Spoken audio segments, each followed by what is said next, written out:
Anti industry budget है, ये ज़राई शोबे के खिलाफ है, ये आपके सर्विसेज सेक्टर के खिलाफ है। आपका इंटरेस्ट रेट तकरीबन 22% से ज़रा सा इन्होंने कम की है।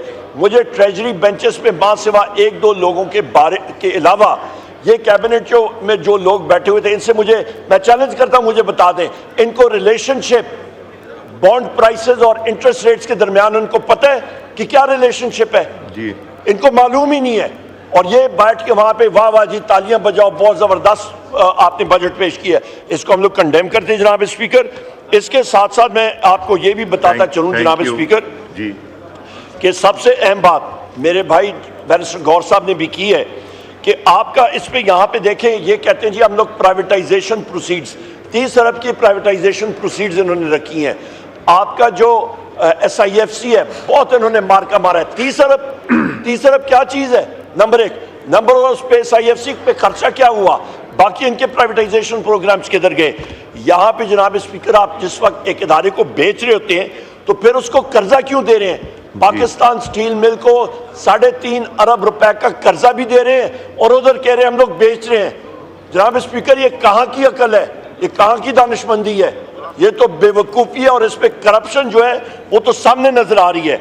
इसके साथ साथ जनाब स्पीकर मैं ये भी कहता चलूं, इन्होंने वाजे तौर पे, मुझे 2 मिनट दे मैं वाइंड अप करता हूं जनाब स्पीकर, वाजे तौर पे एक चीज है कि यहाँ पे जो फाइनेंसिंग एस्पेक्ट है, हमेशा बजट में 2 कॉलम्स होते हैं, एक सोर्सेज ऑफ फंड्स, एक यूजर्स ऑफ फंड्स।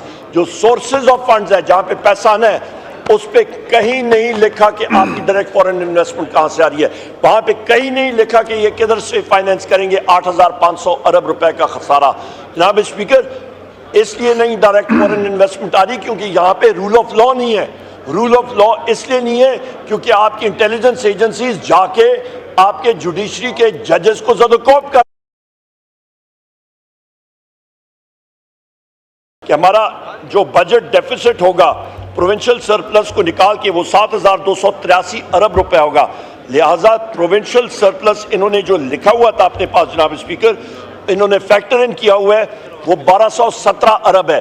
और जो सूबों ने सरप्लस इजाफी बजट अपना जायद बजट देना था, पंजाब का 640, सिंध का 0 आया है, KP का 100 और बलोचिस्तान का 25, ये टोटल करें तो 775 अरब रुपए बनता है।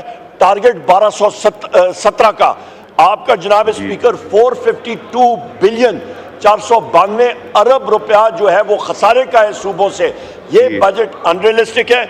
और KP को जनाब स्पीकर इन्होंने इस हुकूमत ने जो कमिटमेंट की हुई है वो 66 बिलियन की जो बजट में है, एक्चुअल सिर्फ फाटा को जो अखराजात आ चुके हैं, फाटा और आपके ड्यूज जो एक्चुअल हैं वो 144 अरब, NHP नेट आइडल प्रॉफिट और वाटर यूज चार्जेस मिला के 158 अरब रुपए KP को इस हुकूमत ने देना है। पर यह हुकूमत बिजली की लोड शेडिंग कर रही है, KP में कर रही है। KP के लोगों को, खैबर पख्तूनख्वा और बलोचिस्तान के लोगों को ये अपने पूरा फंड दे नहीं रहे हैं। क्यों? क्योंकि खैबर पख्तूनख्वा में आज हुकूमत पाकिस्तान तहरीक इंसाफ की है, ये हुकूमत मुस्लिम लीग नून की।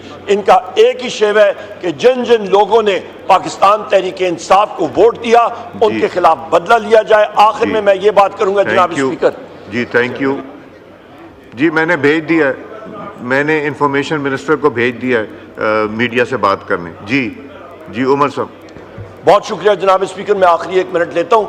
आखिर में मैं बात करूंगा अडियाला जेल में जो लोड शेडिंग हो रही है, जो वहाँ पे प्रिजनर्स को और बिलखसूस मेरे कायद वज़ीर आज़म इमरान खान साहब को, बुशरा बीबी को, शाह महमूद कुरैशी साहब को, हमारे जितने असीरान हैं, मिलिट्री प्रिजनर्स एक्सेट्रा, उनके खिलाफ जो बोगस केसेस हो रहे हैं वो सारी दुनिया देख रही है और वो उनको नजर आ रहा है कि पाकिस्तान का 8 फरवरी का इलेक्शन जो था वो रिग था। उसकी बदौलत ये फॉर्म 47 का वज़ीर आज़म इधर बैठा हुआ है, उसकी बदौलत ये काबीना बैठी है फॉर्म 47 की जो पाकिस्तान की। थैंक यू उमर साहब को खोलें लीग चला के अपने वज़ीर आज़म इमरान खान साहब को यहाँ पे लाना है। बहुत शुक्रिया जी। उमैर साहब बजट के ऊपर बात कीजिएगा, स्पेसिफिकली बजट पे। जी मीडिया वॉकआउट किया, मैंने इंफॉर्मेशन मिनिस्टर को भेज दिया। जी उमर साहब का माइक खोलो। जनाब स्पीकर मैं सिर्फ 10 सेकंड लूंगा। जनाब स्पीकर मीडिया के साथियों ने हमारा वॉकआउट किया हुआ है, मेहरबानी करके उनकी कवरेज के हवाले से मीडिया के ऊपर जो खलाई मखलूक इंटेलिजेंस एजेंसीज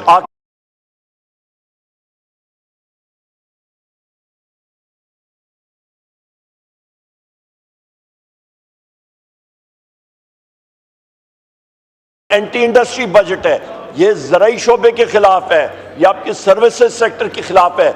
आपका इंटरेस्ट रेट तकरीबन 22% से ज़रा सा इन्होंने कम की है। मुझे ट्रेजरी बेंचेस पे मां सिवा एक दो लोगों के बारे के अलावा ये कैबिनेट में जो लोग बैठे हुए थे, इनसे मैं चैलेंज करता हूं, मुझे बता दें इनको रिलेशनशिप बॉन्ड प्राइसेस और इंटरेस्ट रेट्स के दरमियान उनको पता है कि क्या रिलेशनशिप है जी, इनको मालूम ही नहीं है। और ये बैठ के वहां पे वाह वाह जी तालियां बजाओ, बहुत जबरदस्त आपने बजट पेश किया है, इसको हम लोग कंडेम करते हैं जनाब स्पीकर। इसके साथ साथ मैं आपको ये भी बताता चलूं जनाब स्पीकर जी कि सबसे अहम बात मेरे भाई बैरिस्टर गौर साहब ने भी की है कि आपका इस पे यहाँ पे देखें, ये कहते हैं जी हम लोग प्राइवेटाइजेशन प्रोसीड्स 30 अरब की प्राइवेटाइजेशन प्रोसीड्स इन्होंने रखी हैं। आपका जो SIFC है बहुत इन्होंने मार्का मारा है। 30 अरब क्या चीज है? नंबर एक, नंबर और उस पे SIFC पे खर्चा क्या हुआ, बाकी इनके प्राइवेटाइजेशन प्रोग्राम्स किधर गए? यहाँ पे जनाब स्पीकर आप जिस वक्त एक इदारे को बेच रहे होते हैं तो फिर उसको कर्जा क्यों दे रहे हैं? पाकिस्तान स्टील मिल को 3.5 अरब रुपए का कर्जा भी दे रहे हैं और उधर कह रहे हैं हम लोग बेच रहे हैं। जनाब स्पीकर ये कहाँ की अकल है, ये कहाँ की दानिशमंदी है? ये तो बेवकूफ़ी है और इस पे करप्शन जो है वो तो सामने नजर आ रही है। इसके साथ साथ जनाब स्पीकर मैं ये भी कहता चलूं, इन्होंने वाजे तौर पे, मुझे 2 मिनट दे मैं वाइंड अप करता हूं जनाब स्पीकर, वाजे तौर पे एक चीज है कि यहाँ पे जो फाइनेंसिंग एस्पेक्ट है, हमेशा बजट में 2 कॉलम्स होते हैं, एक सोर्सेज ऑफ फंड्स, एक यूजर्स ऑफ फंड्स। जो सोर्सेज ऑफ फंड्स है जहाँ पे पैसा आना है उस पे कहीं नहीं लिखा कि आपकी डायरेक्ट फॉरेन इन्वेस्टमेंट कहां से आ रही है, वहां पे कहीं नहीं लिखा कि ये किधर से फाइनेंस करेंगे 8,500 अरब रुपए का खसारा। जनाब स्पीकर इसलिए नहीं डायरेक्ट फॉरेन इन्वेस्टमेंट आ रही क्योंकि यहाँ पे रूल ऑफ लॉ नहीं है। रूल ऑफ लॉ इसलिए नहीं है क्योंकि आपकी इंटेलिजेंस एजेंसीज जाके आपके जुडिशरी के जजेस को ज़दोकोब कर कि हमारा जो बजट डेफिसिट होगा प्रोविंशियल सरप्लस को निकाल के वो 7,283 अरब रुपए होगा। लिहाजा प्रोविंशियल सरप्लस इन्होंने जो लिखा हुआ था अपने पास जनाब स्पीकर, इन्होंने फैक्टर इन किया हुआ है वो 1217 अरब है। और जो सूबों ने सरप्लस इजाफी बजट अपना जायद बजट देना था, पंजाब का 640, सिंध का 0 आया है, KP का 100 और बलोचिस्तान का 25, ये टोटल करें तो 775 अरब रुपए बनता है। टारगेट 1217 का आपका जनाब स्पीकर 452 बिलियन 492 अरब रुपया जो है वो खसारे का है सूबों से। ये बजट अनरियलिस्टिक है।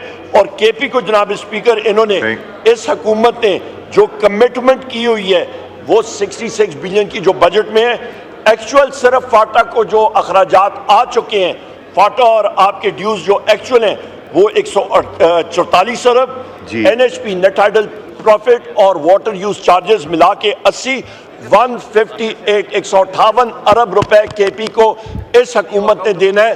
पर यह हुकूमत बिजली की लोड शेडिंग कर रही है, KP में कर रही है। KP के लोगों को, खैबर पख्तूनख्वा और बलोचिस्तान के लोगों को ये अपने पूरा फंड दे नहीं रहे हैं। क्यों? क्योंकि खैबर पख्तूनख्वा में आज हुकूमत पाकिस्तान तहरीक इंसाफ की है, ये हुकूमत मुस्लिम लीग नून की।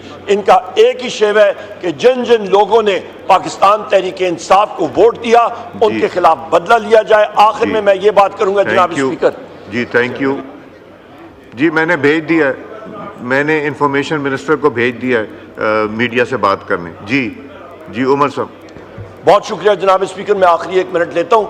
आखिर में मैं बात करूंगा अडियाला जेल में जो लोड शेडिंग हो रही है, जो वहाँ पे प्रिजनर्स को और बिलखसूस मेरे कायद वज़ीर आज़म इमरान खान साहब को, बुशरा बीबी को, शाह महमूद कुरैशी साहब को, हमारे जितने असीरान हैं, मिलिट्री प्रिजनर्स एक्सेट्रा, उनके खिलाफ जो बोगस केसेस हो रहे हैं वो सारी दुनिया देख रही है और वो उनको नजर आ रहा है कि पाकिस्तान का 8 फरवरी का इलेक्शन जो था वो रिग था। उसकी बदौलत ये फॉर्म 47 का वज़ीर आज़म इधर बैठा हुआ है, उसकी बदौलत ये काबीना बैठी है फॉर्म 47 की, जो पाकिस्तान।